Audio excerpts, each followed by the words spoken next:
kinukumbinsi tayo ng ating Panginoong Diyos sa pamamagitan ng mga salita niya sa Biblia na ito ang ating kahalalang ito na tinamo mula sa Kanya. Itong pagpasok natin sa loob ng Iglesia ni Cristo, huwag na tayong aalis dito. Mahalin natin ang kahalalan natin, mga kapatid. Kasi sandaling panahon na lang, tatamuhin na natin yung katubusan natin, yung kaligtasan na pangako sa atin ng ating Panginoong Diyos.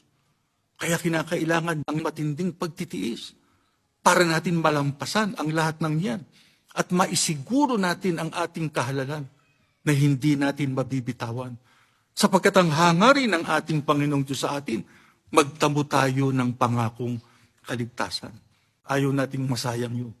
Ang hangad natin, mapakinabangan natin yung kahalalan na ating tinanggap sa ating Panginoong Diyos para tayo makapasok doon sa bayang banal na Kanyang pangako sa atin.